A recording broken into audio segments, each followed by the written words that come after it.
Já, velkomin að Rauða borðinu á mánudegi, það 17. janúar. Muhammad Ali fæddist þennan dag, og Davíð Oddsson. Þannig þetta magnaður dagur. En við ætlum að ræða hérna við Rauða borðið við ætlum að hérna glögga okkur á hver svona verður stefnan í ríkisfjármálum á svona næstu misserum, næstu árum.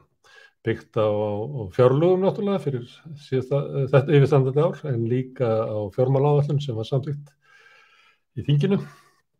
Og til þess að aðstoða okkur við þetta hingað kominn Ásgeir Brynjar Torfason sem á sæti í fjármálaráði og hefur sent Alþingi greinargerð ráðsins hvernig þeir meta. Þeim skylt í fjármálaráði að meta þetta saman. Hver svona stefnan? Stundum stangast þetta á. En hér líka hagfræðingar verkalýðshreyfingarinnar, Sigríður Ingibjörg Ingadóttir, hún hagfræðingur BSRB, og Róbert Farridsveit, hann hagfræðingur Alþýðusambandsins, og við ætlum að bera svona ýmsa þætti undir þau tvö og Ásgeir. En það gæti verið að hún Kristrún Frostadóttir, það eru þingfundir niðri í þingi þegar við erum að taka þetta upp, þannig að hún hefur stundum skotist inn í þessa þætti okkar og komið með, við sjáum til hvort hún komi. En það svona eðlilegt að byrja á þér, Ásgeir Brynjar, hérna þegar það fjármálastefnan og áætlun metin og fjárlögin. Hvað það svona helsta sem að þú til að vera markvert í þessari stefnu? Já, sko, ég verð að minna á, við höfum stefnuna bara fyrir kjörtímabilið allt þegar ný ríkisstjórn tekur við. Síðan áætlunin væntanleg í vor, sem alltaf til 5 ára og alltaf uppfærð á hverju vori. Síðasta vor var náttúrulega síðasta áætlunin inni á lokum kjörtímabils, þannig að hún var svona uppreikningur í raun og veru. Þar var lagt inn til dæmis svona bara 50-50 útgjöld og tekjuaukning, þar að segja það var ekki verið að skipta sér þar almennilega inn í hvernig ætti að skipta á milli það sem að kalla þá einhverju orði sem var síðan hægt að nota núna nú það alveg dottið úr mér bætandi aðgerðir, já. En þetta snýst náttúrulega bara að láta bókhaldið ganga upp. Það tekjur á móti gjöldum. Núna síðan það sem var bent á strax í haust eftir kosningarnar, að þá þarf fjármálastefnan að liggja fyrir áður en eða í síðasta lagi á sama tíma og fjárlögin lögð fram. Og það var það sem var gagnrýnt núna að út af því að það var kosið að haust en ekki vori, að þá núna búið að samþykkja fjárlögin fyrir þetta ár, en það ekki ennþá búið að samþykkja fjármálastefnuna. Og það rétt að muna, þetta svona smá almenn kennsla í þessum lögum opinber fjármál, að fjármálastefnan og fjármálaáætlunin eru bara þingsályktunar tillögur, þannig að það ekki lög eins og fjárlögin. Fjárlögin fá 3 umræður á þinginu og þau verður að samþykkja fyrir lok árs til að setja veita útgjöldunum á þessu ári. Þau jukust töluvert mikið fjárlögin og fjáraukalögin fyrir síðasta ár í þessum loka umfjöllunum þingsins rétt fyrir áramót. Þannig að það í raun og veru núllpunkturinn sem að maður hefur inn í þetta 5 ára áætlunartímabil, fjáraukalögin á síðasta ári, og síðan eru þessi fjárlög fyrsta árið á þessari stefnu. Hitt síðan að seinni umræðan þessa fjármálastefnu, þingsályktunartillöguna, hún á eftir að fara fram. Það búið að skila inn álitum, bæði fjármálaráð sínu áliti meðan desember og síðan stéttarfélögin og fleiri aðilar, samtök atvinnulífsins, samtök iðnaðarins, og það tekur þingnefndin til umfjöllunar í sínu starfi og síðan kemur fjárlaganefndin með nefndar álit til þingsins og það það sem við eftir að sjá núna. væntanlega fljótlega, vonandi fljótlega og þá síðan eftir að það er búið að fjalla það í seinni umræðunni, fyrri umræðunni búin, en í seinni umræðunni fjármálastefnuna, að þá verður hún síðan samþykkt sem þingsályktunartillaga. En Ásgeir, nokkuð að vona einhverja mikla breytingar þegar búið að samþykkja fjárlögin, verður ekki bara að búa til svona áætlun eða stefnu sem einhvern veginn fellur að fjárlögunum? Já, sko fjárlögin eru náttúrulega bara fyrir útgjöldin núna á þessu ári sem nýbyrjað. Þannig að hugmyndin með þessari stefnunni og síðan að uppfæra áætlun alltaf á hverju vori, það er að hafa meiri svona langtíma sýn í þessu og það á að fylgja þessum 3 fjármálareglum hámarks halla og það eigi að vera í jöfnuði, tekjurgjöldin og síðan hámark skuldir og ef það fara umfram það þá þurfa að lækka þær. Grunngildin 5 eru síðan hitt og í raun og veru það eina sem gildi núna því að fjármálareglunar voru teknar og gildi eins og munum út af COVID. Þær reglur má taka gildi í 3 ár en það var með sérstakri lagabreytingu framlengt í 6 ár. Þannig að reglurnar, tölulegu reglurnar, þær gildi ekki fyrir en eftir árið 2025 sem er fyrir utan þetta kjörtímabil ef að þetta er 4 ára kjörtímabil. Og fjármálareglunar taka gildi 1. janúar 2026 aftur og það er síðast árið í þessari stefnu.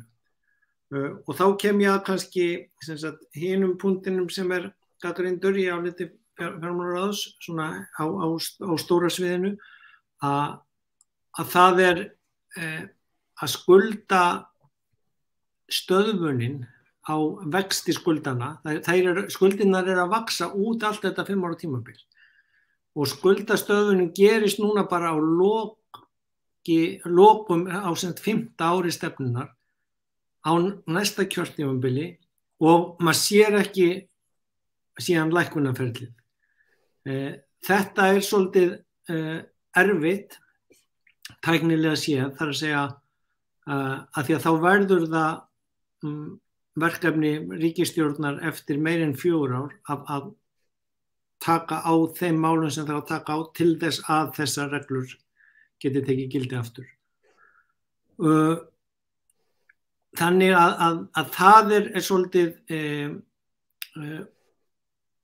svona ógnvænleg sýn fyrir ríkisstjórnar sem tekur við af þessari að það verður bætt í skuldirnar út allt þetta áætlunartímabil.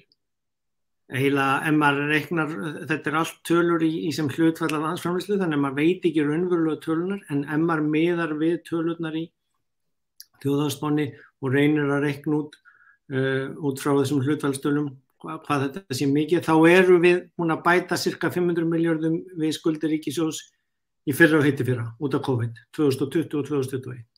Svo er að bætast við aðrir 500 milljarðar núna á þessum 5 árum stefnunar, sem 22, 3, 4, 5 og 6.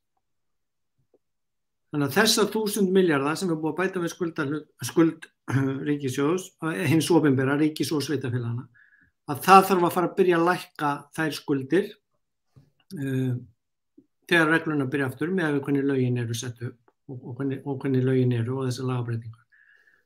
Og þá á að lækka þær 1/20 af því sem er umfram 30%, það er verið að komnar upp í kringum 50 nokkur prósent og síðan er eitt nýtt í þessari stefnu sem við höfum hrósað fyrir í fjármálaráðinu að það er sett inn svona óvissubil, þannig að menn lendi ekki strax í þökum og gólfum stefnunar. Þannig að ef að hagvöxturinn verður verri en áætlunin gerir ráð fyrir að þá er hægt að ganga inn á svona óvissubil á þess að þurfa að endurskoða stefnuna. Því það þurfti munið að endurskoða hana tvisvar, bæði út af VÁ og svo út af COVID. En þetta er sem sagt svona stóri langtíma áhyggjupakkin. Í viðbót við það er síðan talað líka langtíma stefnumörkun, þetta eru þessar 5 ára áætlanir, ef maður talar í svona áætlunarbúskapsorðfæri. Síðan kom í maí fyrra þessi langtíma horfur í opinberum fjármálum sem er 30 ára áætlunin, svo kallað. Það er að segja hvernig lítur þetta út til þessa mjög langa tíma og þá er mikið gert úr áhyggjunum af öldrun þjóðarinnar, færri vinnandi á bakvið mannfjöldan sem þarf að standa undir útgjöldunum. Þannig að þar, og svo loftslagsváin náttúrulega mun eftir að kosta helling. Þannig að þetta bætist svona ofan á ekki bara næstu 5 ár, heldur næstu 5 til 10, næstu 10 til 20, 30 ár. Og þess vegna verða að reyna að setja þessa ramma með þessum reglum, en þær eru náttúrulega mannasetningarreglunar og hlutföllin sem á að setja aftur í gang eru náttúrulega með skuldinnar bara tala sem ákveðin sem öðruvísi hér heldur en úti, en hins vegar verður maður að muna að bókhaldslega staðreyndin það að tekjurnar verða duga fyrir gjöldunum, að það ekki hægt að fiffa sig mjög auðveldlega fram hjá því, menn hafa reyndar komist upp með að reka ríkissjóð með undirliggjandi halla sem við köllum, þar að segja fyrir váð 2019 var 1% undirliggjandi halli, þannig að það var aðeins meiri útgjöld heldur en tekjur. Það reddast sæmilega þegar það hávöxtur og það alltaf verið að bæta í, að þá reddast svona smávægilegur undirliggjandi halli. Núna þegar það þarf að fara að vinda ofan af COVID-málunum og að reyna að loka gatinu, að þá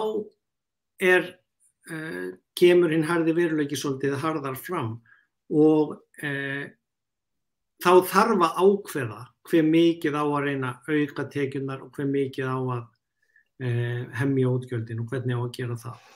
Það ekkert svoleiðis í þessum áætlunum það að skera niður eða auka tekjurnar til þess að vinna af hallanum, það bara geymt þangað til 2025. Það sem á að byrja að vinna þessu. En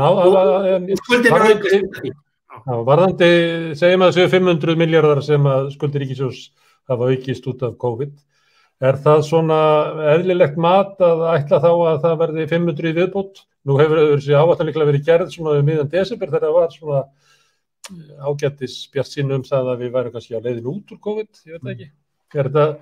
Myndirðu segja að þetta væri svona eðlilegt mat að við ættum allavega helminginn eftir? Af svona halla ríkissjóði, ég ekki að tala að í því felist að sé helmingur eftir af faraldrinum, heldur að til þess að ná jafnvægi í ríkissjóði þá kosti það 500 milljarða í viðbót að komast þangað.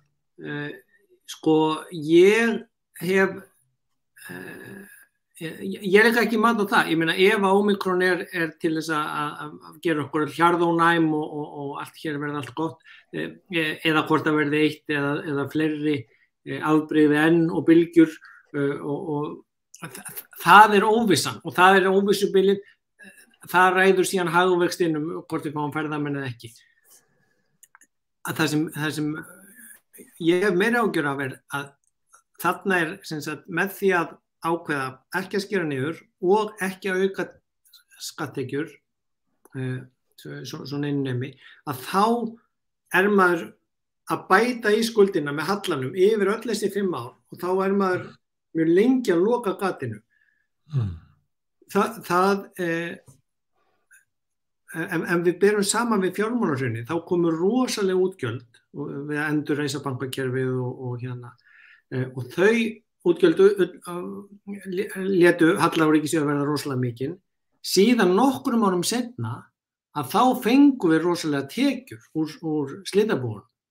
Og þannig svona jöfnuðum við það út bara og það var þannig nokkur ár sem að þetta bara geymdist á skuldahliðinni á ríkissjóði og allt var orðið ekki verra og jafnvel betra eftir á. Núna erum við ekki að sjá eitthvað þannig koma tilbaka til að borga fyrir baráttunum við veiruna og þess vegna getur maður ef maður horfir á bókhaldið verið áhyggjufullur yfir því að hér sé bara haldið áfram að láta útgjöldin verða meiri heldur en tekjurnar og þá safnast við á hverju ári meiri og meiri skuldir vegna rekstrarhallans sem mun verri skuldir heldur en skuldir sem verða til af því að fjárfesta í uppbyggingu á samfélaginu, byggja upp einhvers konar innviði sem geta verið bæði harðir eða mjúkir.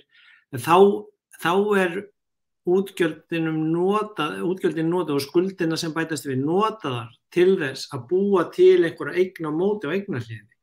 Þannig að það svolítið það sem var gagnrýni punktur líka, að hættan þegar svona halli á rekstrinum, að þá spari menn í útgjöldun, í framkvæmdunum, útgjöldun til framkvæmda, því það svona það sem auðveldar að skera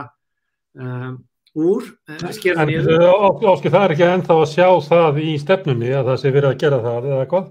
Þetta frekar svona stefna að sjá bara til, svona vona að þetta reddist einhvern veginn, að það komi einhverja lausnir í framtíðinni sem að færi okkur einhverja leið út úr viðvarandi hallarekstri. En það ekkert verið að leggja til hvorki hækkun skatta eða niðurskurð á rekstrarkostnaði né samdrætti í framkvæmdum. Það töluverður samdráttur í framkvæmdum. Ef maður lítur á opinbera framkvæmdir sem hlutfall af hvort sem það tekjum eða af landsframleiðslunni, að þá bara strax eftir næsta ár, að þá fer það niður á við. Þannig að ef maður horfir aftur til sögunar frá 2008, að þá viss hætta á, og þetta bendum við á í álitinu, þá viss hætta á að menn spari viðhaldið og taki svona óbeint eða leynilegt lán af eignarhliðinni. Og það heldur að enginn vilji endurtaka, af því að fjárfestinga átak í innviðum síðustu ára hefur í raun og veru miklum hluta verið bara til að byggja upp hallan á viðhaldinu og innviðunum sem varð til í sparnaðinum eftir hrunið 2008. Þannig að þetta hinn erfiðleik, hinn vandasama verkefni pólitíkurinnar að finna út úr því, ekki bara hvernig á að auka tekjurnar til þess að það dugi fyrir gjöldunum, heldur líka hvernig á að fyrirbyggja það ef að útgjöldin eru rosalega tregbreytanleg og þá ekki að fara í niðurskurð, hvernig á þá að sjá til þess að verði ekki svona nánast sjálfkrafa niðurskurður helst í framkvæmdunum og viðhaldinu. Því að það algjörlega andstöðu við hugmyndin lögin opinber fjármál og þessar langtíma stefnumörkun, menn sé að byggja spítala, menn sé að byggja upp það sem þarf í viðhaldi á innviðunum, menn sé að byggja upp það sem þarf að bæta við samfélagi til að standi undir stækkuninni vegna mannfjölda, til að standi undir loftslagsvánni, til að standi undir öllu því sem við viljum byggja upp og bæta. Og þarna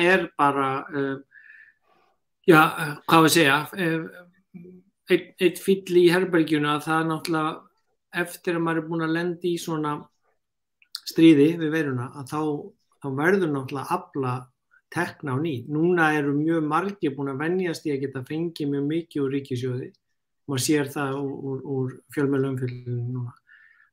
Og ef að það á að taka mjög mikið á loftslagsvánni með því að veita ívilnanir til að hvata, sem annað orð yfir afslátt á sköttum eða eftirgjöf á sköttum, að þá það að veikja tekjuhliðina hjá ríkissjóði, það að segja minna kemur inn og það eykur þá gatið eða tapið hallan hérna, og þetta stóra verkefni og strax á næstu 5 árum. Ok, en stefnan þá svo að við verðum fyrir áfalli í faraldrinum. Tekjur lækkuðu, útgjöld stóru aukust út af atvinnuleysi og ýmsum aðgerðum sem þurfti að gera.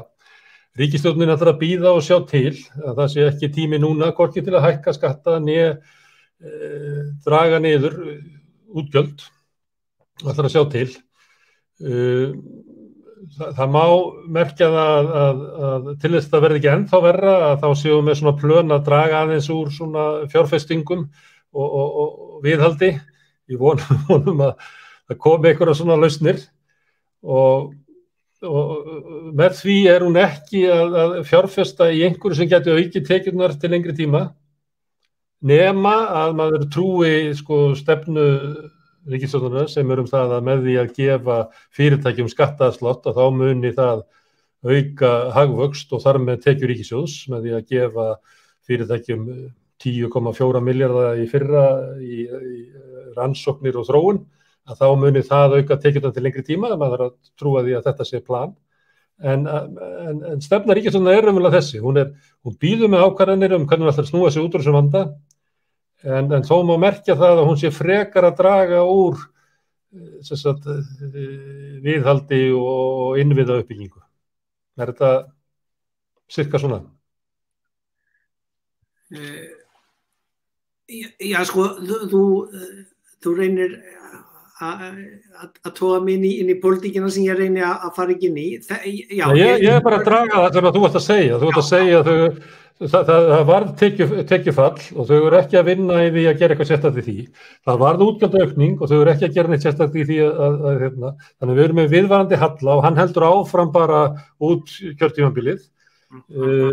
Eina sem er merkjanlegt að þau til þess að vinna á hallanum það að það er svona heldur verið að draga úr fjárfestingum en að öðru leyti ekki. Svo getur maður bara ráði í það hvort að þessar skattaafslættir séu raunverulega aðgerðir til þess að minnka hallan til lengri tíma, hvort að ráðherrarnir trúi því að með því að gefa fjármagns- og fyrirtækja eigendur skattaafslátt að það muni auka hagvöxt í framtíðinni. Já, og sko þetta allt út frá að því við störfum innan þess lagaramma sem fyrir hendi. Út í Evrópu verið að tala mikið hvernig eigi að breyta lagaumgjörðinu opinber fjármál á að taka upp hinar gullnu reglunu, að taka útgjöld sem fari í fjárfestingar og skuldir vegna þeirra út fyrir sviga. Þannig að maður einblíni betur á reksturinn og rekstrarafkomuna en sé ekki að láta fjárfestingarnar koma þar inn í. Þetta er öfulega gert til þess að stoppa ríkisstjórnir í því að sinna ekki viðhaldi á grunnkerfum samfélagsins til þess að ná betri rekstrarafkomu í skemmri tíma sem að við fáum síðan í hausinn og verður okkur miklu dýrara. Eins og sömuleyti við erum í þessu vanda mjög víða, við erum í vanda í öllum flestum grunnkerfunum okkar. Og ég meina, við erum að byggja hús íslenskra fræða núna sem var stoppað að byggja eftir hrun, að töluvert dýrar að byggja það núna heldur en að hafa byggt það þá. En þetta svona bara eitt dæmi og svo náttúrulega það sem að verður að tala að það hvernig á að skattleggja fyrir kostnaðinum af þessum faraldri, þessu stríði og ef að það ekki rætt á heimilinu eða tekið upp að þá náttúrulega það þessi halli sem eins og ég var að segja verri halli heldur en sem kemur til vegna fjárfestinga, halli sem bara vegna þess að tekjurnar eru minni heldur en útgjöldin og þar í viðbót síðan, núna erum við með mjög lága vexti þannig að fjármagnskostnaðurinn, vaxtabyrðin lítil og þolanleg, jafnvel þó skuldinir hafa aukist þegar að vextin eru lágir. Ef að vextin hækka, og þetta það sem við talaðum sem samspil peningastefnunar og fjármálastefnunar og aftur vísa ég út í það sem talaðum út í Evrópu. Þess vegna mjög svona hægt farið í það að hækka vextina jafnvel þó verðbólgan sé komin í gang. Af því að aukin vaxtakostnaður mun leggjast þungt á ekki bara ríkissjóðinn heldur sveitarfélögin og þá fara að valda þrýstingjum enn meiri niðurskurði í fjárfestingum og jafnvel öðrum útgjöldum og það náttúrulega vandi sem að menn unnu á móti eftir fjármálahrunið úti en við erum svolítið óvön hér á landi þannig að það verða mörg rauðborð næstu árin til umræðu opinber fjármála því að þetta risaverk. Ríkisstjórnin hjálpar okkur til þess því að það ekki rétt hjá þér að hún segi að hún taki ekki afstöðu til hvernig á að skattleggja eða hún skilar ekki alveg auðu í því hvernig á að skattleggja upp í kostnaðinn af COVID því að hún segir við ætlum bara að taka á því í lok eftir kjörtímabilið. Þá ætlum við ákveða hvort við ætlum að skera niður eða skattleggja.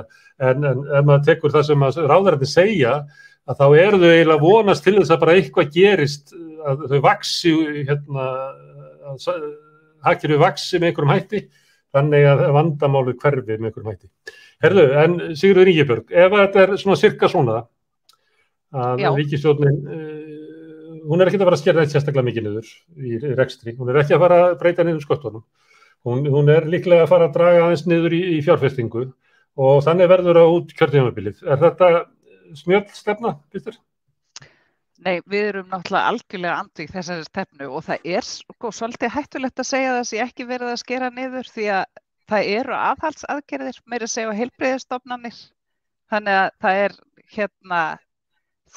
þannig að það er sko, það er ekki þannig að það sé verið að gefa algjörlega frjálsar hendur eða bæta í rosalega fjársvelt kerfi.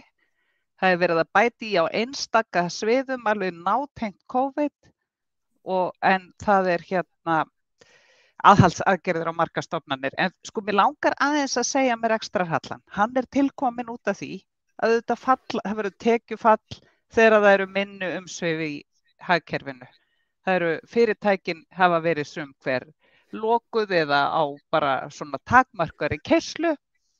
Það dregur úr tekjum af fyrirtækjum, skatttekjum frá fyrirtækjum að hagnaði þeirra og af launatekjum og af auðvitað virðisaukaskatti sem er lagður á neyslu. Þannig að tekjurnar eru að minnka. Útgjöldin hafa aukist af því það er verið þetta eru útgjöld sem eru nauðsynlega björgunaraðgerðir til þess að draga úr skaðanum á hagkerfi til lengri tíma. Þess vegna erum við að auka útgjöldin af því við erum að tryggja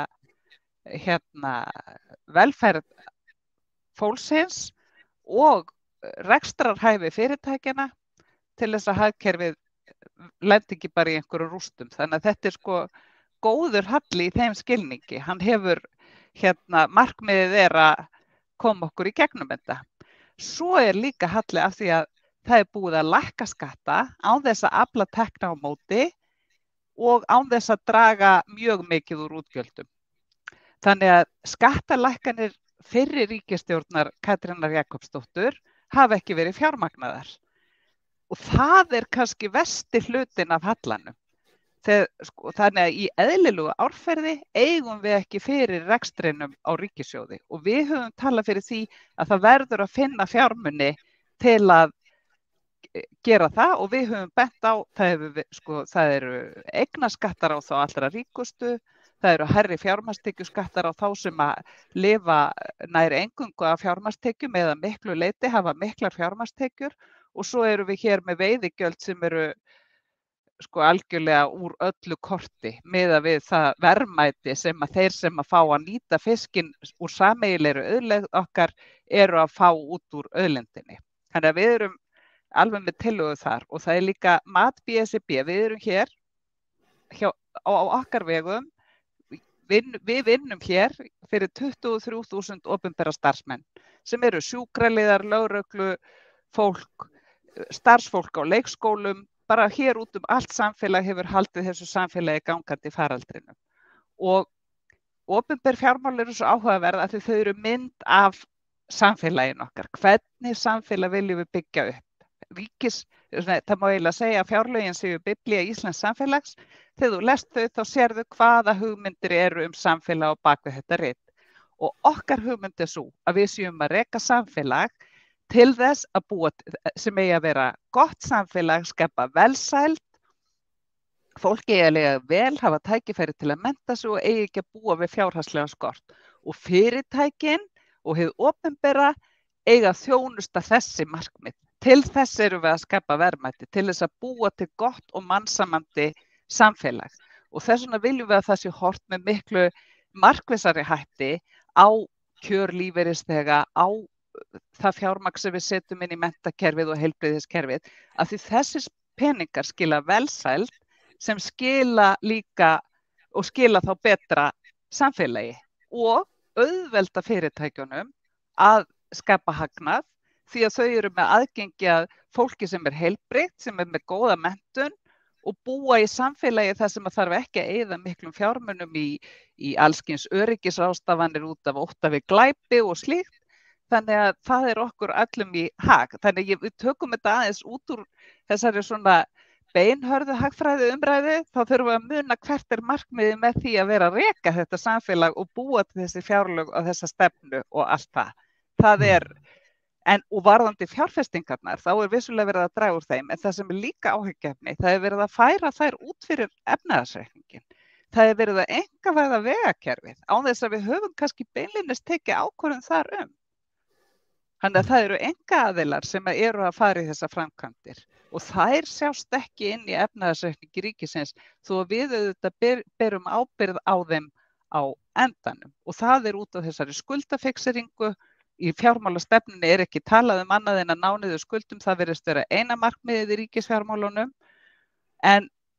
og sem alls ekki, það ekki þannig að ósjálfbærar skuldir sé eitthvað sem við eigum að tala af léttúð. Það þarf auðvitað að passa upp á að reksturinn sé sjálfbær til lengri tíma. En akkúrat núna þá stöndum við á þenni tímamótum, við erum að koma út úr þessum faraldri, við erum líka að takast á við loftslagsvána sem kannski eitt stærsta verkefni, ég myndi segja eitt svona sameiginlega stærsta verkefni sem mannkyn hefur tekist á við.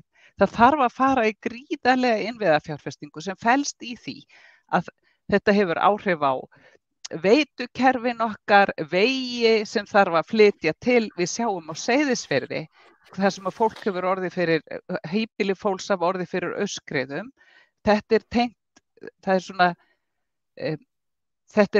svona atburðir eru líklegri út af loftslagsbreytingum þó þeir hafi getað gerst, þeir gerðust líka hér á árum áður en það eykst, við sjáum allstaðar í heiminu skógarelda, flóð og slíkt og við þurfum sem samfélag að fara í gríðarlega fjárfestingar til þess að lágmarka skaðan sem verður af þessum breytingum.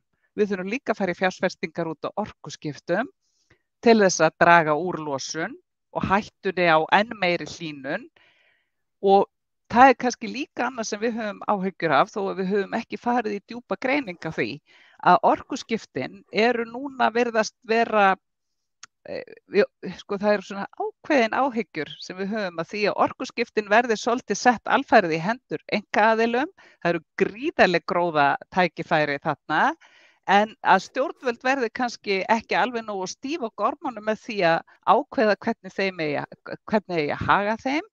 Og þetta tengist náttúrulega réttlátum umskiptum sem að við í verkalýðshreyfingunni höfum fjallað talsvert að það skipti máli að í orkuskiptum og öðrum samfélagsbreytingum sem við erum að fara í gegnum út af tæknibreytingum og loftslagsaðgerðum, þá verða að líta til þess hverjir að hagnast og hverjir að greiða kostnaðinn. Og slík greining liggur enn ekki fyrir að hálfu stjórnvalda. Og það svolítið stemningi núna með nýrri ríkisstjórn að það svona tilfinning sem að maður fær að þar verði töluvert muni stjórnvöld gefa töluvert lausan tauminn og það verði ekki endilegi þá almannahagsmuna heldur verða það einstakir aðilar og fyrirtæki sem að sjáu gríðarlega hagnaðar tækifæri því. En þú lýstir á það hverja markmið fjárlaga og fjármálaáætlunar og fjármálastefnu ætti að vera að búa til gott samfélag þar sem að við fengjum sem allra besta og örgasta lífið og fyrirtæki og opinbera ætti að þjóna okkur. Finnst þér að stefna ríkisstjórnarinnar uppfylli þetta? Er þetta stefna sem að mun búa hér til gott mannlíf? Það segir í stjórnarsáttmálanum að það verði horft til frekari eflingar almannaþjónustu og skattalækkana. Þetta eru mjög ósamrýmanleg markmið og stjórnarsáttmálinn og þessi rit, fjárlagafrumvarpið og fjármálastefnan gefa það ekki beinlínis í skinn. Það svona sumstaðar orðfæri. Mér finnst svolítið því ég les stjórnarsáttmálann eins og það sé já, BSRB var að tala þetta. Við setjum punkt inn það, þá verða þau ánað. Já, samtök iðnaðarins voru að tala þetta, við setjum punkt inn það.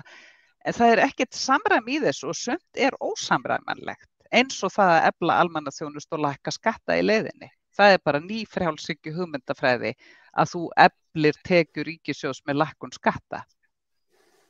Þannig að það ekki sú tilfinning sem við höfum. Við allavega lítum svo á, við óttumst og erum í varðstöðu fyrir almannaþjónustuna því að við teljum að það sé ekki, við sjáum engin teikn á loftum það að það eigi að bæta í mjög fjársvelt kerfi. Nú ekki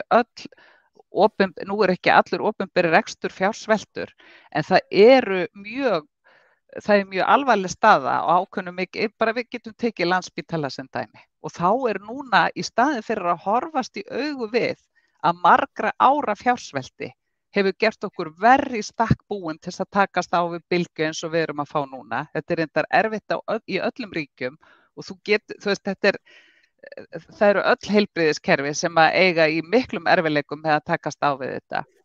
En í staðinn fyrir að bara viðurkenna það, jú, þetta bara óvenju, sko, þessar aðstæður eru yfirþyrmandi og við erum að fara auki með fjársvelt sjúkrahús. Nei, þá bara setja nýja stjórn yfir spítalann eins og ástæðurnar séu eiginlega að stjórnendur á spítalanum hafi bara ekki verið starfi sínu vaxnir. Og þetta eru skilaboð sem ekki hægt að senda til starfsfólk sem búið að vera hér, sko, að moka flór í 2 ár. Þannig að bara til dæmis þetta svona, maður velti fyrir sig, hvað í raun verið, leikrit, þetta svolítið leikrit. Það oft sagt sko að þegar eitthvað svona kreppa þá verður tækifæri til þess að ná í gegn breytingu sem við lengi stemt að og ég meina Sjálfstæðisflokkurinn hefur lengi stemt að þessu að setja stjórn yfir Landspítalann að færa hann svona stjórnkerfið á honum líkara því sem í fyrirtækjum heldur en í opinberri stofnun og svo þegar það kemur svona vandamál upp að þá tækifæri til að gera það. Er þetta ekki bara þannig? Jú, það kann að vera. Allavega svona hugsa maður, mér finnst röksemdafærslan líka býtu hvað það þá sem að hefur ekki gengið, hvaða greining liggur að baki þeim stjórnunarvanda. Nú er ég viss að það einhver stjórnunarvandi á Landspítalanum eins og á flestu öllum fyrirtækjum og stofnunum, en að það sé ástæða þess að það mannekla og vanbúið sjúkrahús í raun og veru, að við erum enn að bíða eftir nýju byggingunni. Það er fjárhagsvandi. En þegar þannig að, já.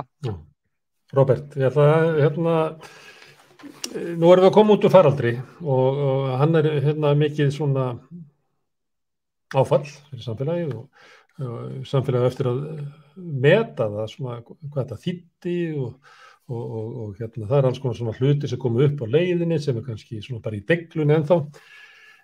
Má ekki líta á þessa svona áætlanir ríkisstjórnarinnar og stefnu sem eiginlega birtingarmynd bara svona pólitísk ástands í samfélaginu. Það engin stemming fyrir því að fara að hækka skatta þarna og það engin stemming fyrir því að skera niður og við getum kannski svona grafið undan því aðeins með svona aðhalsaðgerðum og eitthvað fleiri eins og hefur verið gert mörg undanfarin ár. Það ekki, við getum ekki aukið enn á hallan með því að fara út í einhverju fjárfestingarverkefni sem að seinna eiga að skila inn einhverju peningu. Það engin stemming fyrir því að ríkið eigi að vera einhverju forystu fyrir eitthvað slíkt. Þannig að það bara höfum við þetta svona sirkabát óbreytt. Vegna þess að það eiginlega ekki svona pólitísk geta til þess að gera neitt annað. Er þetta ekki stefnan raunverulega bara afrakstur af pólitískri stöðu? Jú, þetta örugglega ágætt samantekt hjá þér og það ekkert langt frá því sem við drögum fram í okkar umsögnum fjármálastefnuna.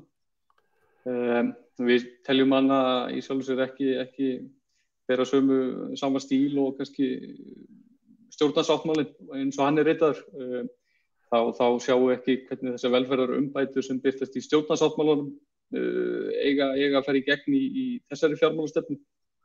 Eins og þú segir, þá þetta útgjaldavöxtur mjög takmarkaður og í raun gæti falið í sig niðurskurð. Fyrirheitin umbætur eru talin upp á einn bóginn en eins og Sigríður nefndir þá þetta líka lofað skattalækkunum og það í sjálfu sér þessi veikleiki sem birtist í tekjustofnunum sem búið að vara við í mörg ár sem endurspeglast þarna í fjármálastefnunni. Og það hefur verið gengið ansi langt í skattalækkunum án þess að spurja sig í sjálfu sér undir hvaða velferðarstóðum eiga þessi tekjustofnar að standa. Ásgeir minnist á langtímaáætlunina sem mjög flott samantekt og kortlækning frá ráðuneytinu sem næði til 2050 og Ísland hefur verið þannig að við höfum hingað til verið svolítið notið góðs af frekar hagfelldri demografíu sem núna þetta breytist þegar þjóðin fyrir að eldast og eitt af því sem auðvitað tekið saman í þessari langtíma kortlækningu það að öldrun þjóðar kemur til með að fela í sér verulegan kostnað fyrir ríkissjóð. Ég held að áætlaður kostnað þar á heilbrigðisútgjöldum hækki úr í kringum 8% af vergri landsframleiðslu í 11%. Og í þessari fjármálastefnu liggur í sjálfu sér ekki fyrir nein stefnumörkun í því hvernig að bregðast þessu stóru áskorunum. Það sama í þessari langtíma kortlækningu varúðarmerki að framleiðnivöxtur hafi minnkað yfir tíma og við sjáum heldur ekki neina stefnumörkun í því hvernig stjórnvöld geti fjárfest í innviðum sem ýta undir aukna framleiðni og svo framvegis. Þannig að kannski í þessari fjármálastefnu birtist ekki þessi stefnumörkun sem við myndum vilja sjá. Með fyrirvara auðvitað að það kom í fjármálaáætlun í vor. Þannig að einhverju leyti þetta rétt hjá að þarna birti svona ákveð óbreytt ástand sem segir okkur ekki mikið framtíðina. Nei. En kannski þetta bara ástandið í samfélaginu að það bara samfélagið ekki alveg tilbúið í svona þær ákvarðanir sem að þyrfti að taka.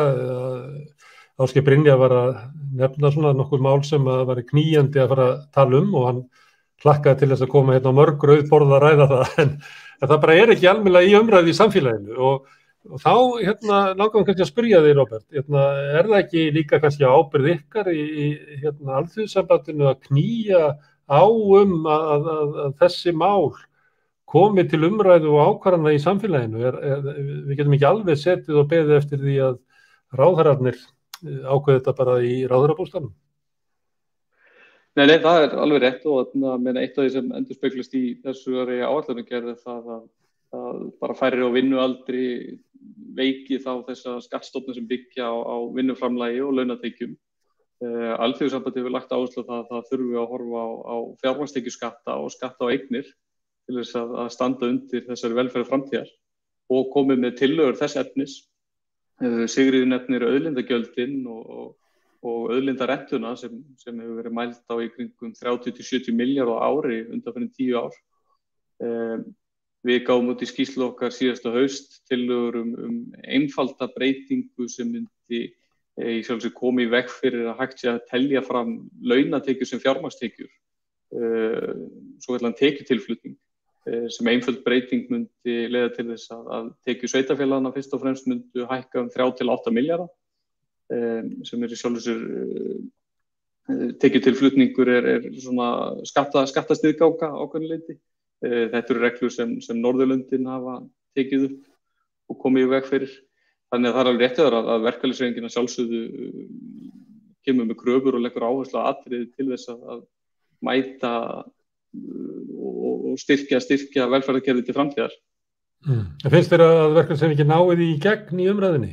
Það sem að þið eru að koma eins og dæmis og þetta tala núna, verkalýðshreyfingin að ná í gegn þetta sé ekki bara mikilvægt mál til þess að fjalla heldur líka þessi áríðanleiki í því að við þurfum að hugsa þetta núna því að við getum ekki haldið áfram að reka stefnuna eins og gert ráð fyrir næstu 4 árin að bara svona sjá til og vona að þetta blessist eða hvað.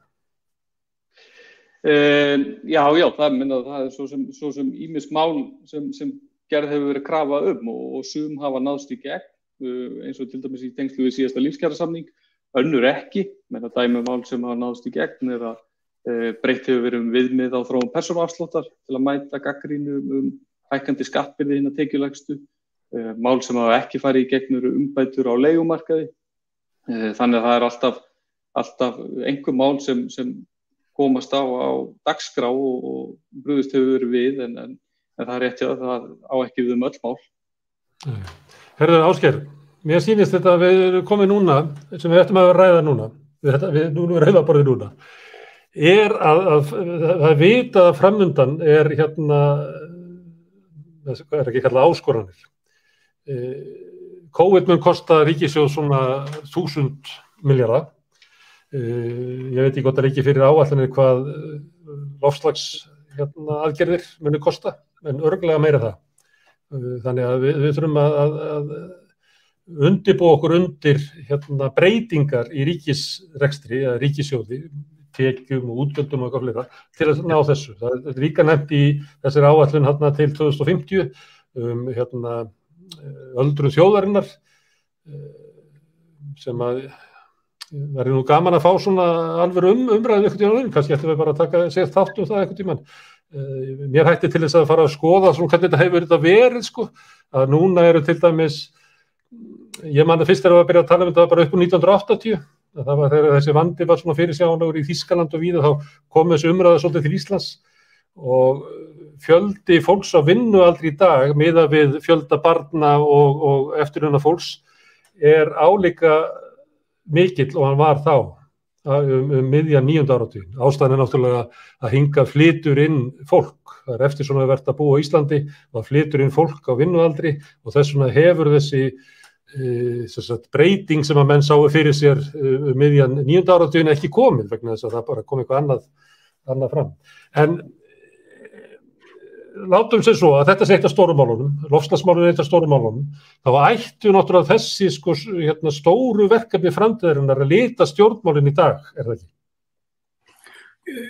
Jú, og það hugmyndin með að setja svona lög sem eru að þvinga stjórnmálin inn í langtíma stefnumörkun og þessi langtímaskýrsla, þá uppfærir hann á 3 ára fresti, þetta var svo fyrsta sem kom í fyrra, og alveg rétt sem þú segir og ég hef verið að skoða það með fólki á Hagstofunni, sko, öldrunin kannski ekki eins mikið vandamál eins og lítur út með svona hefðbundnum demografískum talnakönnunum að því að hingað hefur flust mjög mikið af nýjum Íslendingum sem eru fæddir annars staðar og það breytir algjörlega þessum píramída og fjöldanum sem vinnandi.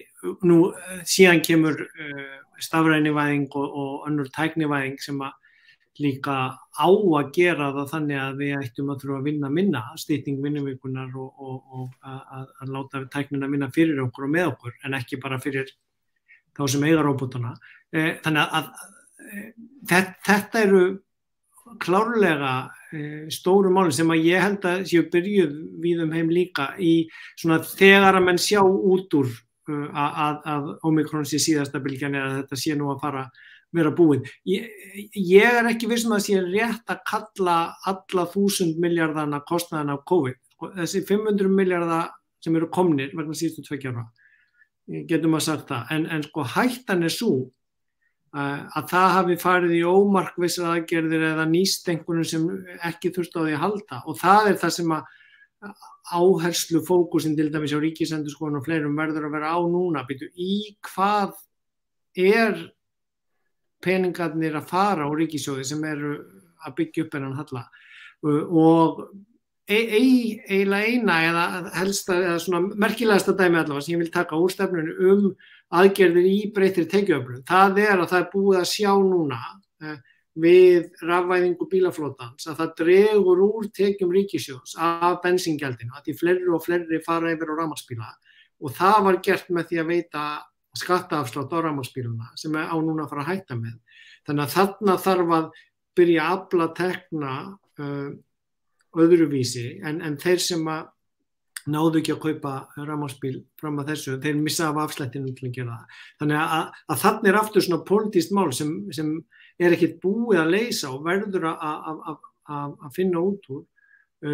Réttilega eins og Sigríður benti á, ég meina það að ætla að gera einhvers konar Vaðlaheiðarganga útgáfu á fjallveginum Öxi ekki svona endilega víst að sé til þess fallið að bæta eitthvað stöðu ríkissjóðs. Ríkissjóður þurfti að punda slatta milljörðum inn í Vaðlaheiðargöngin þó það hafi verið sett í PPP, samvinnuverkefni milli einkaaðila og ríkisins. Þannig að við verðum að greina á milli hvað vegna einhvers konar hugmyndafræði, hagfræðilegra hugmynda sem byggja á hugmyndafræði sem jafnvel hefur sýnt sig nú vera ekki almennilega virka og alveg eins og með nýfrjálsíkjuna sem flestir flokkar mér heyrðist nú vera farnir bara sverja sig frá í kosningunum en það þá ekki hægt að líta á einhverjar hugmyndir eins og brauðmólakenninguna eða trickle down theory að það muni nýtast á endanum það algjörlega rangt að það bara kenning sem að hefur sýnt sig ekki stemma við raunveruleikann. En á hinn bóginn erum við með sko raunverulega staðreyndir eins og að tekjur verða duga fyrir gjöldum og það hættulegt ef þessu brautast saman og fókusin verður einhvern veginn á þar með á röngu hlutin. En það stór hættulegt að ætla að víkja sér undan því að taka á erfiðum málunum og að því að þau tvö eru frá verkalýðshreyfingunni hérna, sko að það náttúrulega stærsti útgjaldaliður bæði ríkisins og sveitarfélagana sérstaklega náttúrulega bara launakostnaður og stór hluti tekju veikingarinnar undanfarin ár hjá ríkissjóði var lækkun á sköttum í neðstu þrepunum en það sem hins vegar vandinn það var ekki hækkað þá á efri endanum eða á fjármagninu eða á fyrirtækjum eða einhver öðru. Þannig að það svo bókhaldslega jafna sem að menn geta ekki vona að reddist með auknum hagvexti þegar það búið að gera svona mikið gap þarna á milli sem þarf að loka. Ég að hugsa sko ef að við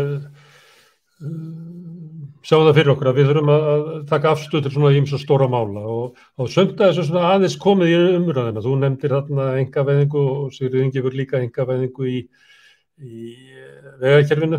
Það notað svona sem viðbragð við auknum skuldum ríkissjóðs að við verðum að fá enga fjármögnun annars staðar frá til þess að létta undir með ríkissjóði held ég sem sagt. Og það líka ef við hefðum þetta inni í þeim fjármála reglur sem við erum með að þá getur ríki gert kannski svona mikið en með því að gera svona þá getum við gert svona mikið og þannig fer það bara í gegn og þetta er ekki bara Öxi, það Ölfusárbrú og Hornafjarðarós og alls konar dóttir komið í gangi. Það séu 10 svona stórframkvæmdir í undirbúningi. Annað sem kemur með öldru þjóðarinnar, það kemur inn í íslenska umræðu þannig að það byrja að tala þetta svona mitt sumar að við verum að horfast í augu við það að þjóðin eldast og þyngdin af heilbrigðisþjónustunni verður alltaf meiri og meiri og þess vegna verðum við að leita fleiri leiða og það þá opnað fyrir það að það þá útvistun og einkavæðing inn í heilbrigðiskerfinu. Það að þjóðin eldast, að það litið á sem bara leið til þess að hleypa einkarekstri inn í heilbrigðisþjónustuna. Sko, svona læðist svona stóru spurningarnar og svo geti líka farið yfir í með bensíngjaldið að það kemur bara fram allt í einu umræðinu og verið að fara að lesa kílómetramæli á þess að það sem verið að skoða það hverjir til dæmis eyða vegunum raunverulega því að það flutningabíll sem Eimskip á sem að keyri fram og tilbaka milli Reykjavíkur og Akureyrar eyðir kannski vegunum jafnt mikið og allir fólksbílarnir á Akureyri. Það bara einn bíll sko sem að gera það því að þetta er ekki í hlutfalli við tonnin heldur í margfeldi frá því. Þannig að þegar þessi stóru spurningar koma inn í umræðuna að þá niðurstaðan oft sú að bara ýta enn frekar áfram þeirri stefnu sem hefur verið, að auka enn einkavæðinguna,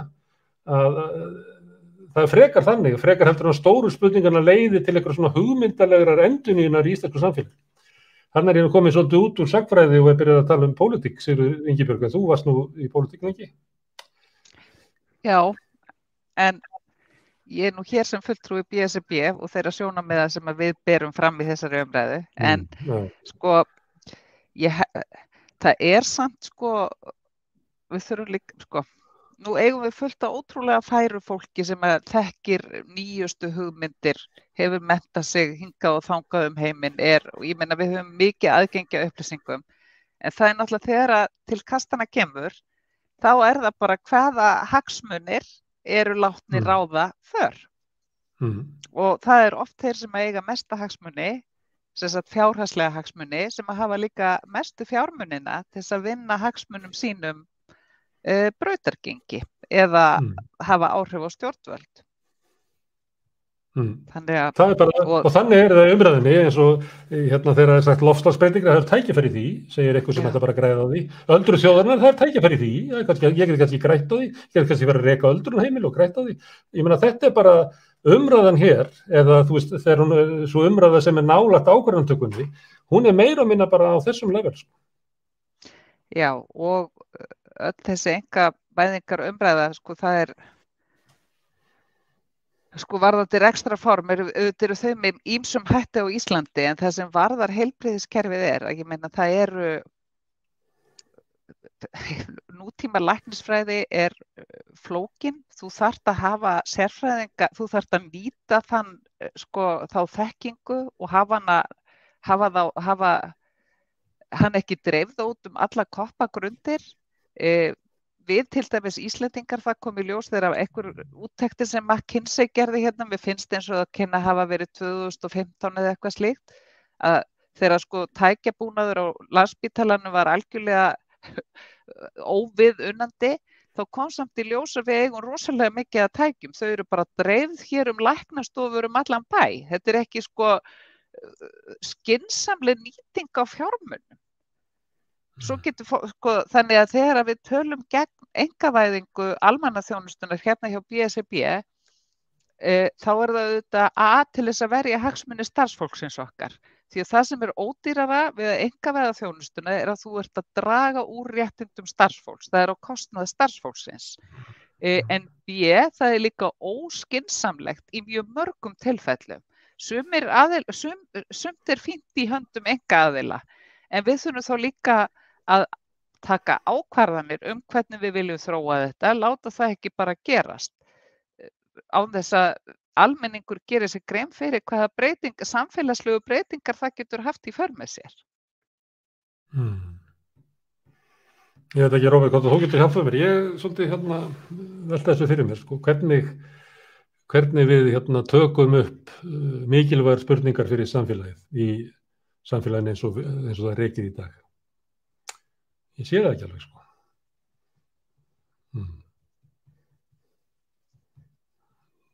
Það er á mute, já, Róbert. Það er komið núna, eða ekki? Já, það er ekki bra. Já, það er bara góð spurning. Ég held í það minnst að sjá þessar áskoranir eins og þeir eru dregnar upp í opinberum fjármálum núna, gerir það allan að það verkum að pólitíkin þarf að horfast í augu við þessi trend. Horfa á demografíun og hvernig hún breytist og þá allan að grípa til aðgerða ef þörf á. Og horfa á það sem að Sigurður Ingibjörg að benda á, að það líka hvernig völdin í samfélaginu breytist. Það er kannski ekki hægt að vera bara að velta þessum spurningum fram með að við óbreytt svona valdakerfi í samfélaginu, hverjir það sem að helst fá sínu framgengt, að þá mun þessar áskoranir vera notaðar til þess að raunverulega bæta hag þeirra sem að telja sig geta grætt á einkavæðingu vegakerfisins, aukinni einkavæðingunni í heilbrigðiskerfinu. Já, og í því tilfelli þá eru kannski oft hugmyndirnar það eru kannski ekki skoðar oft nógu vel í kjölinn og eins og Sigríður nefnir þá alveg til góð reynsla einkarekstri sumstaðar og í ákveðnum afmörkuðum hlutum eins og til dæmis heilbrigðiskerfinu. Að því mikið hefur verið vísað til Svíþjóðar þá held ég að sé nokkuð óumdeilt að reynslan þar við hjúkrunarheimilin hafi ekki verið góð og þar hefur einfaldlega einkareksturinn verið á kostnað gæða þjónustunnar, starfsfólkið, hagnaðurinn hefur verið á kostnað þá lægri launa starfsfólksins, verri mönnunar, minni þjónustu, minni gæði þjónustunnar og svo framvegis. Þannig að oft eru hugmyndir um einhverju ákveðin gæði hafa ekki verið skoðuð nógu vel í kjölinn. Já, hérna á morgun ætlum við við Rauðaborðið að ræða peninga og menntun og svona nýfrjálshyggjuvæðingu menntunar og meðal annars ræðum við Gunnlaug Magnússon sem er dósent í Uppsala háskóla og hann ætlar að tala reynslu Svía af einkavæðingu og svona nýfrjálshyggju hugmyndum inn í menntakerfinu og ég þykist vita að það er frekar slæm reynsla. En samt eru við hérna heima að tala að eigum við bara ekki að gera eins og Svíarnir, það er sagt í umræðunum heilbrigðismál, ekki viljum við hafa minni einkavæðingu heldur en Svíarnir og eru raunverulega elta þá inn í ástand sem að er kannski bara á almenna vitorfi í Svíþjóð að hafi verið rangar ákvarðanir. Er það ekki aðeinslega Sjálfstæðisflokkurinn sem að vísar í Svíþjóð og einkavæðinguna þar? Ég held líka, ég bjó nú í 6 ár í Svíþjóð og varð sósíaldemókrati í Svíþjóð af því að mér fannst það gott samfélag þó að það væri ekki gallalaust. Ég bjó þar frá 96 til 2002. Í dag þekki ég þetta varla fyrir sama samfélag. Það búið að einkavæða svo mikið af mennta- og heilbrigðiskerfinu. Það búið að draga úr allskyns hlutum sem voru bara fagrir eins og það var útgáfa á niðurgreiddum bókum sem voru allskyns heimsbókmenntir og aðgengilega bókmenntir og þetta gátu allir keypt á slikkeri. Það var fjöldinn allir af svona þáttum í samfélaginu sem var alveg ótrúlega manneskjulegt og lýðræðislegt og fínt. Fyrir utan þetta þá hefur náttúrulega verið dregið úr réttindum fólks á vinnumarkaði og verið að því að þetta hefur verkalýðshreyfingin sænska verið sterk en það eru ýmsir þættir sem að hafa dregið úr mætti verkalýðshreyfingarinnar þar. Þannig að það hefur verið mjög markviss unnið úr átt samfélags jöfnuðar yfir í samfélag þar sem að sá hæfasti lifir. Ásgeir Brynjar, þegar COVID var að byrja, þá byrjuðum við hérna með rauðaborðið og þá voru verið að ræða svona ýmislegt sem að faraldurinn dró fram á sömu leyti þar sem að hafði svona verið að koma fram eftir hrunið og það var svona ákveðin svona bjartsýni að við myndum að margt gott kemur út úr faraldri eins og kórufaraldurinn á 19. öld, hann verði okkur vassveitur og eitthvað fleira. Og það var svona bjartsýni. Hvað segir núna það út að fylgjast með umræðinni svona út allan heim? Þetta ennþá svona bjartsýnis trú að það getur komið betra samfélag út úr COVID?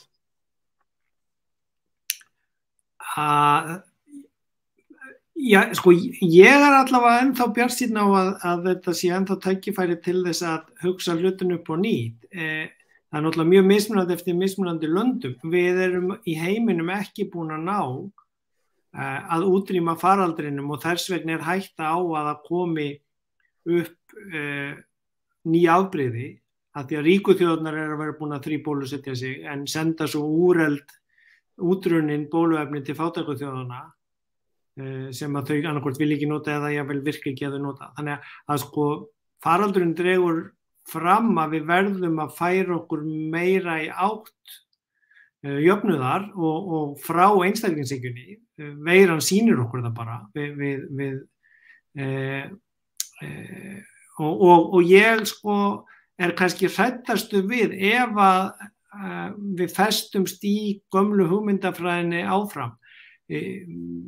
Það náttúrulega rosalega sterk öfl sem vilja við það að allt breytist, sjá til þess að ekki neitt breytist og halda í þá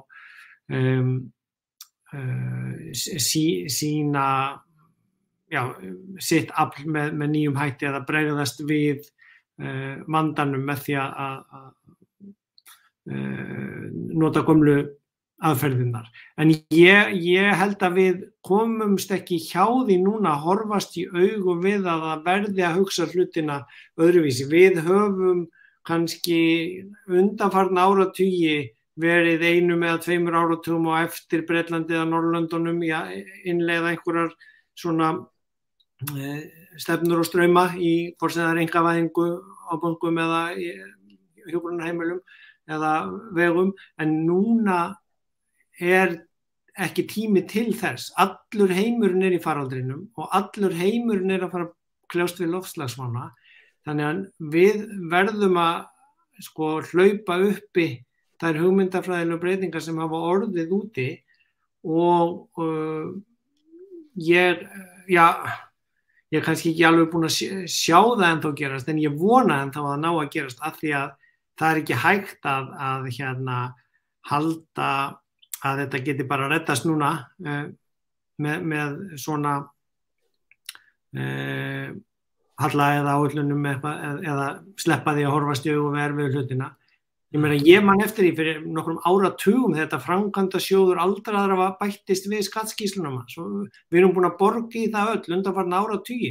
Það átti að vera til þess að bregðast við fyrirsjáanlegum baby boomers bylgju af fólki af ákveðnum árgöngum sem myndi koma inn á hjúkrunarheimili. Við hins vegar slugsum það að byggja þau heimili og þar með síðan var það fólk liggjandi einhvers staðar inn á göngum eða inn á spítalanum sem var mjög óhagkvæmt. Svo kemur sér faraldur og bara skellir því á borðið í framan í okkur öll að byrju þetta ekki hvorki hagkvæmt sniðugt né hægt núna bara, og þá kannski ekki íslenska aðferðin góð að drífa í að redda því, en það eina sem við getum núna við faraldurinn, en ég vona að hann kenni okkur að nú þurfum við að gera þetta svolítið skipulega, hugsa þetta vel og vandlega hugsandi upp á nýtt og fyrirtækin sem eru búin að fá alla þessa aðstoð úr ríkissjóði kannski hætti aðeins að predika í gegnum sín hagsmunasamtök bara að berja á ríkissjóði og lækka skatta fyrir fyrirtæki því þau verða náttúrulega að sjá það að þessi fjármuni sem þau hafa fengið úr sameiginlegum sjóðum þeir þurfa að koma tilbaka frá þeim þegar vel árar núna, þegar uppsveiflan byrjar og það hefur mér sér árað vel fyrir ýmsa og það það sem að umræðan verður að fara að beina stað, alvöru tölum og aðgerðum þar en ekki að hjakka einhverju gömlu fari sem ekki að virka.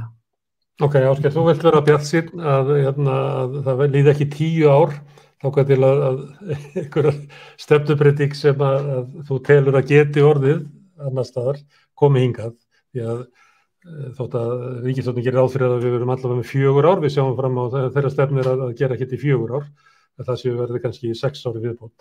En þú bjartsýnn, getur þú bent á eitthvað svona merki þess að því sem að gerast þetta á Íslandi sem að fóðrar þá bjartsýni ef ég myndi vilja smitast?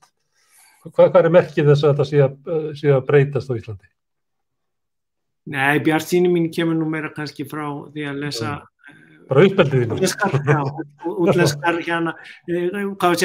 hagfræði, jaðarhagfræðin sem að ég tók þátt í eftir fjármálahrunið og gegnum doktorsnámið mitt, að hún orðin bara viðtekin í umræðunni alþjóðlega og jafnvel komin inn á borð hjá ýmsum ríkisstjórnum. Það verið að nota aðferðir, kenningar, líkön og tól úr því, bæði hjá Biden og út í Evrópu, endurhugsun á fjármálareglum þar og þess og þar. Þannig að það þaðan sem ég fæ bjartsýnina.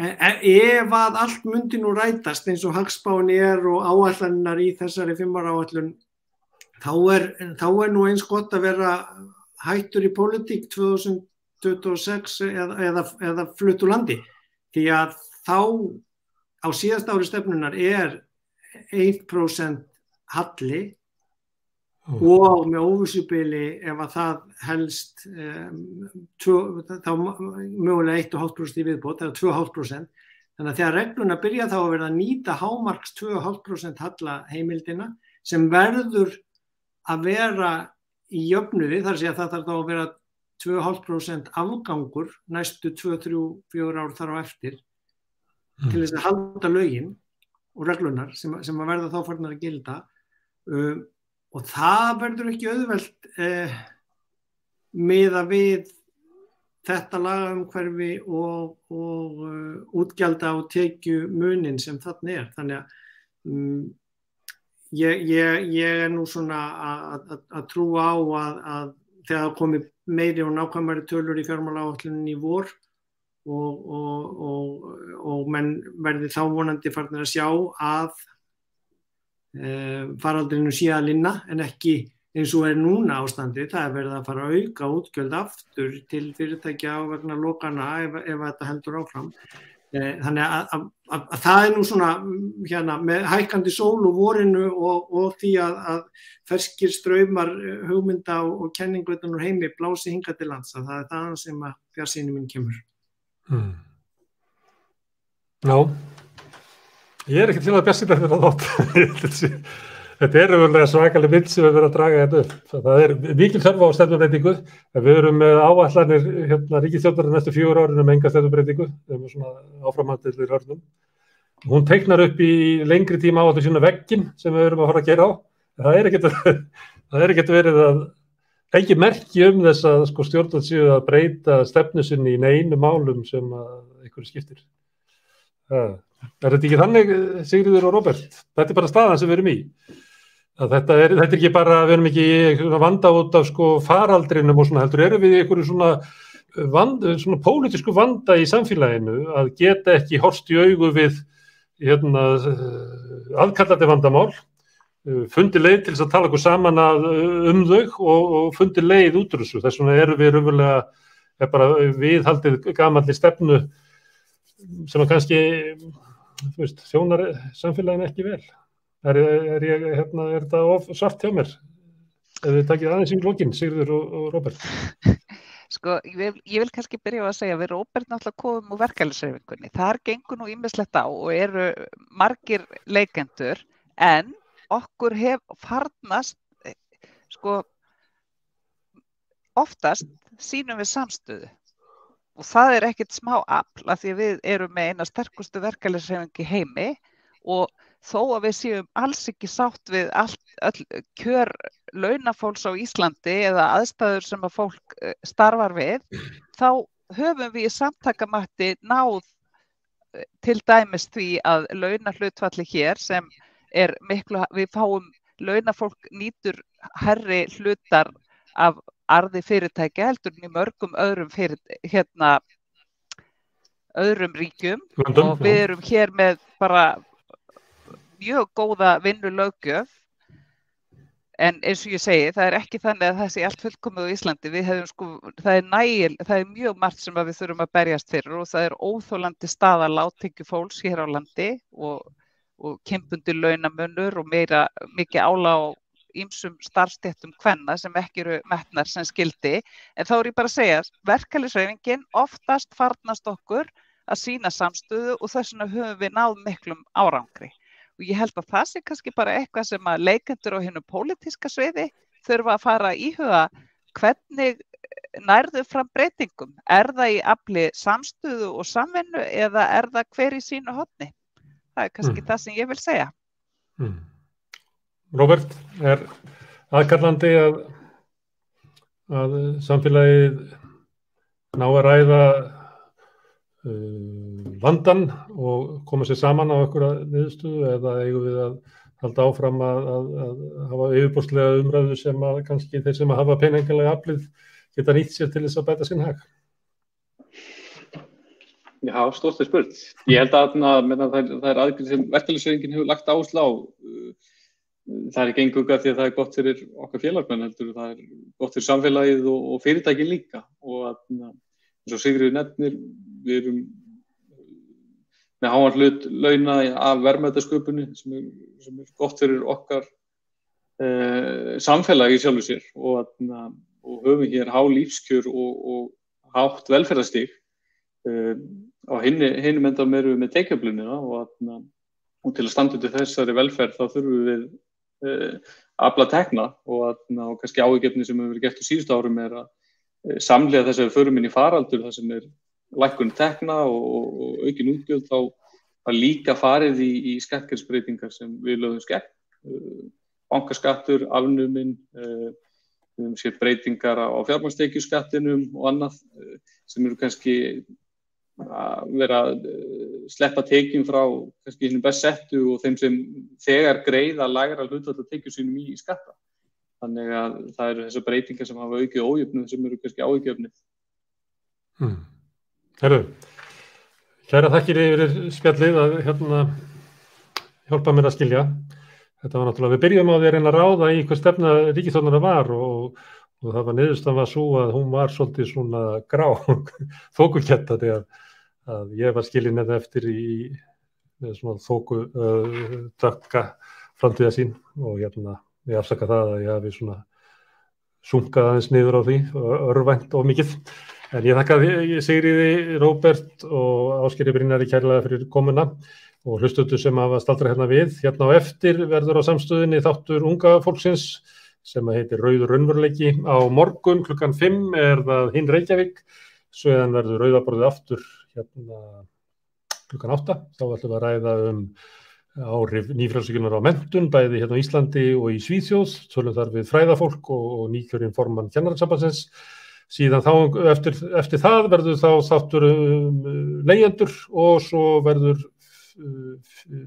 fyrsti þáttur úr pólskur þáttur hér á samstöðinni sem verður hér annað kvöld. Ef að þið viljið styðja samstöðina þá getið þið gert það með því að ganga í Alþýðufélagið, það er gert með því að fara inn á samstöðin.is.